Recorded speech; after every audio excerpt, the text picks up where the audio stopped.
भगवान शिव के 12 ज्योतिर्लिंगों में भीमा शंकर ज्योतिर्लिंग का छठा स्थान है। यह ज्योतिर्लिंग महाराष्ट्र के पुणे से लगभग 110 किलोमीटर दूर सह्याद्री नामक पर्वत पर स्थित है। इस ज्योतिर्लिंग की स्थापना के पीछे कुंभकर्ण का एक पुत्र था जिसका नाम भीम था और उसी से संबंधित एक कथा प्रसिद्ध है। कहा जाता है कि कुंभकर्ण के एक पुत्र का नाम भीम था। कुंभकर्ण को कर्कटी नाम की एक महिला पर्वत पर मिली थी। उसे देखकर कुंभकर्ण उस पर मोहित हो गया और उसने उससे विवाह कर लिया। विवाह के बाद कुंभकर्ण लंका लौट आया, लेकिन कर्कटी पर्वत पर ही रही। कुछ समय बाद कर्कटी को भीम नाम का पुत्र हुआ।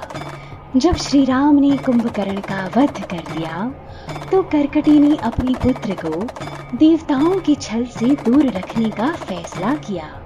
बड़े होने पर जब भीम को अपने पिता की मृत्यु का कारण पता चला तो उसने देवताओं से बदला लेने का निश्चय कर लिया। भीम ने ब्रह्मा जी की तपस्या करके उनसे बहुत ताकतवर होने का वरदान प्राप्त कर लिया।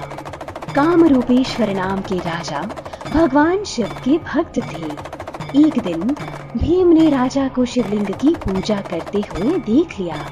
भीम ने राजा को भगवान की पूजा छोड़कर उसकी पूजा करने को कहा। राजा की बात न मानने पर भीम ने उन्हें बंदी बना लिया। राजा कारागृह में ही शिवलिंग बनाकर उसकी पूजा करने लगा।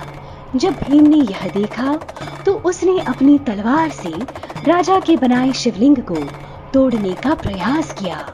ऐसा करने पर शिवलिंग में से स्वयं भगवान शिव प्रकट हो गए। भगवान शिव और भीम के बीच घोर युद्ध हुआ जिसमें भीम की मृत्यु हो गई।